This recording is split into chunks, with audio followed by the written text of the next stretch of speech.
Hello மக்களை, துளசி வெற்றி செம இன்ட்ரெஸ்டிங்காக போயிட்டுருக்கு. நம்ம லக்ஷ்மியை எப்படியாவது அவங்க அத்தை ரங்கம்மாளை காப்பாற்றணும்னு சொல்லிட்டு ஒரு கட்டத்தில் நம்ம வெற்றியோட வீட்டுக்கே வராங்க. வெற்றி அவங்க அப்பா கிட்ட அந்த பணத்தை வாங்கி தரேன்னு சொல்லியிருந்தாங்க. அதுபடி அந்த வேலையை ஆரம்பிக்கிறாங்க. ஆனால் இதெல்லாம் பார்த்துட்டு இருந்த அபிராமியை மீனாட்சியை சேர்ந்த மாதிரி வீட்டுக்கு வந்த நம்ம துளசியோட குடும்பத்தை அவமானப்படுத்துகிறாங்க. இதை தாங்க முடியாத துளசிக்கு ஆறுதலாக நம்ம வெற்றி இருந்து மீனாட்சியை சரியாக வெளுத்தெடுக்கிறாங்க. அடுத்த நாள் பார்த்தீங்கன்னா எல்லாரும் எதிர்பார்த்த மாதிரி நம்ம துளசி கிட்ட வெற்றி அவங்களோட காதலை சொல்றாங்க. ஒரு வழியா துளசி அதை ஏத்துக்கிட்டாங்கன்னே சொல்லலாம். இன்னொரு பக்கம் நம்ம அஞ்சலியும் மகேஷுக்கு டைவர்ஸ் பண்ணக்கூடிய எல்லா ஃபார்மாலிட்டிஸையும் ரெடி பண்ணிட்டு இருக்காங்க. அதை தெரிஞ்சுக்கிட்ட மகேஷும் சீக்கிரமா உன்னை வந்து சந்திக்க போறேன்னு சொல்லிட்டு ஜெயில இருந்து வெளியில வந்துட்டாங்கன்னே சொல்லலாம். வீடியோக்குள்ள போறதுக்கு முன்னாடி நம்ம சேனலுக்கு சப்ஸ்கிரைப் பண்ணிடுங்க. அப்படியே பக்கத்துல இருக்க பெல் ஐக்கானும் கிளிக் பண்ணிடுங்க. அப்பதான் நான் போடுற வீடியோலாம் உங்களுக்கு நோட்டிபிகேஷனா வரும். நம்ம லக்ஷ்மியை துளசிக்கிட்ட இப்போ என்ன பண்ணுறது, எப்படியாவது நம்ம அத்தைக்கு உடல்நிலை சரியாகணும், அதுக்கு ஆப்ரேஷன் பண்ணதுக்கு பணம் தேவைப்படுது, வர வேண்டிய பணத்தையும் இந்த ரகு இப்படி மாற்றிட்டா இப்போ என்ன பண்ணுறதுன்னு சொல்லிட்டு ரொம்பவே புலம்பிட்டு இருக்காங்க. இதை தெரிஞ்சுக்கிட்டு நம்ம துளசி, நீ எதுக்கும் கவலைப்படாதமா, நான் வெற்றிக்கிட்ட சொல்லி எப்படியாவது அந்த பணத்தை ரெடி பண்ணி தரேன்னு சொல்லும்போது வெற்றியும் அதுக்கான வேலைகளை ஆரம்பிக்கிறாங்க. மேடம், நீங்கள் எதுக்கும் கவலைப்படாதுங்க, எப்படியாவது பாட்டியை காப்பாற்றிடலாம்னு சொல்லிட்டு அவங்க அப்பா கிட்ட பணத்துக்கு ரெடி பண்ணதுக்கு எல்லா வேலைகளும் பார்க்குறாங்க.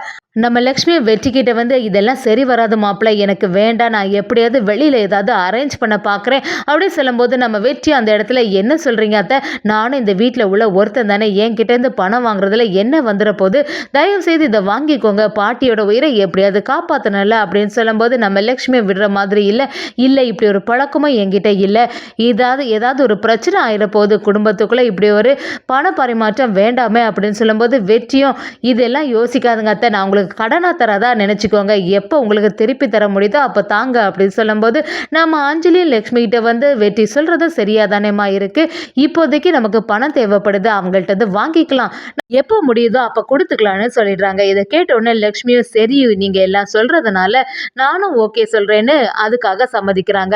வெற்றியும் நான் அவங்களோட அப்பா ஈஸ்வரமூர்த்திகிட்ட எல்லாத்தையும் சொல்லி ரெடி பண்ணி வைக்கிறாங்க. அதே சமயத்துல நம்ம லக்ஷ்மியும் அஞ்சலியும் அடுத்த நாள் நம்ம வெற்றியோட வீட்டுக்கு வராங்க. அங்க வந்து துளசின்னு கூப்பிடும்போது அபிராமியும் மீனாட்சியும் உள்ள இருந்து பாக்குறாங்க. எதுக்கு இப்ப இவங்க இங்க வந்து நிக்கிறாங்கன்னு புரிய மாட்டேங்குதே அப்படின்னு சொல்லும்போது கரெக்டா வெற்றி அந்த இடத்துல வராங்க. வாங்கத்த உள்ள வந்து இருங்கன்னு சொல்றாங்க. ஈஸ்வரமூர்த்தி கிட்ட நம்ம வெற்றியும், என்னப்பா நான் சொன்ன மாதிரி ரெடி பண்ணிட்டீங்களா, பாட்டியோட ஆப்ரேஷனுக்கு கொஞ்சம் ரூபாய் தேவைப்படுதுன்னு சொல்லியிருந்தேன்ல அப்படின்னு கேட்கும்போது ஈஸ்வரமூர்த்தியும், ஆமா எல்லாத்தையும் ரெடி பண்ணிட்டேன்னு அவங்க கீழே உள்ள பியூன் கிட்ட விசாரிக்கிறாங்க.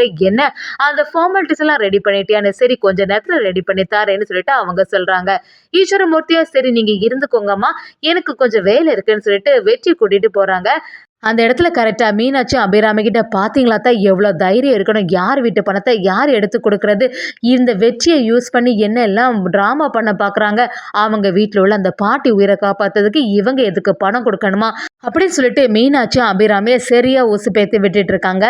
அதே சமயத்தில் அந்த இடத்துல 2 பேர் வராங்க. வந்து என்னம்மா அப்படின்னு விசாரிக்கும் போது அபிராமி கிட்ட, இல்லை ஐயா வந்து என்னோட ஹஸ்பண்டுக்கு வேலை போட்டுத்தாரு, வேலை சொன்னாங்க, நாங்கள் ரொம்பவே கஷ்டத்தில் இருக்கோம் அப்படின்னு சொல்லிட்டு 2 பேர் வந்து ஹெல்ப் கேட்கறதுக்கு வராங்க. இந்த அபிராமியும் அதை பார்த்துட்டு, இதுதான் சரியான சமயம், இவங்களை திட்டுறதை சாக்கா வச்சு இந்த லக்ஷ்மி ஆஞ்சலியை சரியா வெளுத்து எடுக்கலான்னு சொல்லிட்டு அந்த இடத்துல வந்து, என்ன அவங்க சொன்னா நீங்க வந்துருவீங்களா, எவ்வளவு தைரியம் இருக்கணும், யார் வீட்டு பணத்தை யார் கொடுக்கறது, இங்க என்ன பணத்தை அச்சடிச்சா வச்சிருக்கோம் அப்படிங்கிற மாதிரி செம அசிங்கமா பேசிட்டு இருக்காங்க. இது எல்லாத்தையும் நம்ம லக்ஷ்மி கவனிச்சுட்டே இருக்காங்க. கண்டிப்பா மறைமுகமா நம்ம கிட்ட தான் சொல்றாங்கன்னு புரிய வருது நம்ம லக்ஷ்மிக்கு. எப்படி இருந்தாலும் சரி மாப்பிள்ளை வந்துட்டு சொல்லிட்டு அந்த இடத்துல இருக்காங்க.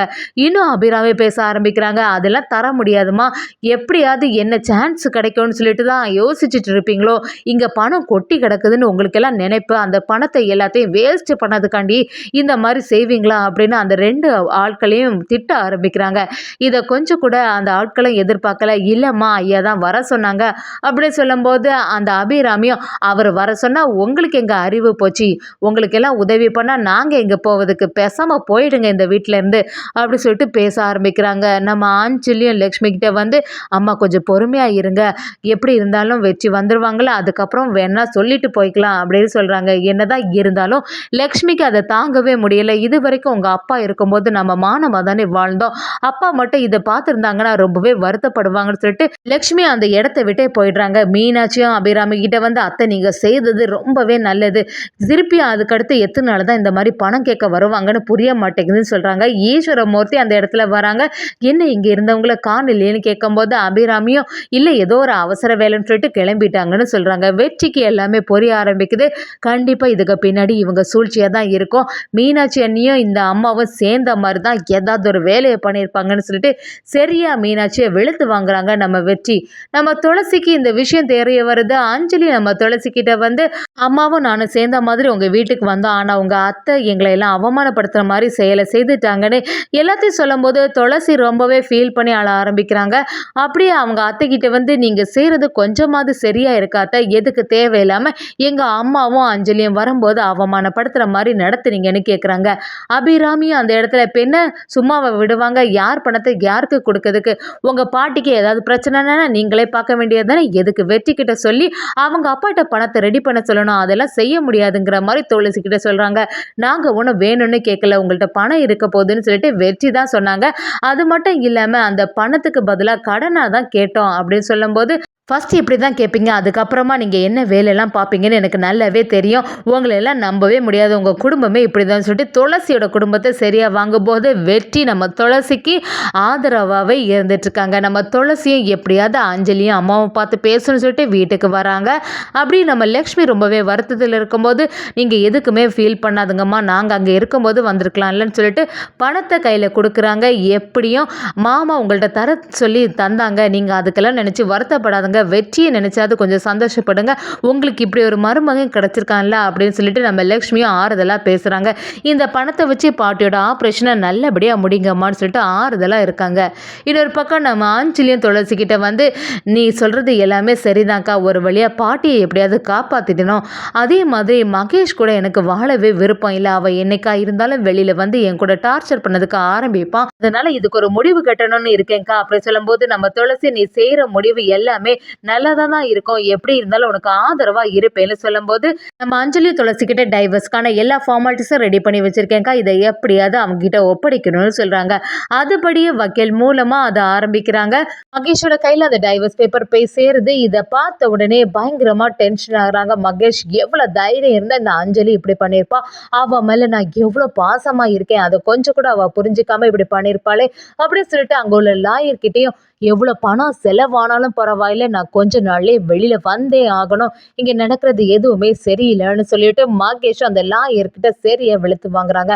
அந்த லாயரும் உங்கள் மேலே பயங்கர பெரிய கேஸாக இருக்குது, ஸ்ட்ராங்காகவும் இருக்குது, உங்கள் ஒய்ஃபை கம்ப்ளைண்ட் பண்ணியிருக்காங்க, முடிஞ்ச அளவு நான் ஜாமீன் எடுக்க வெளி பார்க்குறேன்னு சொல்கிறாங்க. அஞ்சலி பயந்துட்டு இருந்த மாதிரி அந்த மகேஷும் அந்த இடத்துல இருந்து வெளியில் வந்துட்டாங்க. அதே சமயத்தில் நம்ம அஞ்சலியை பார்க்கறதுக்காண்டி வேகமாக வராங்கன்னே சொல்லலாம்.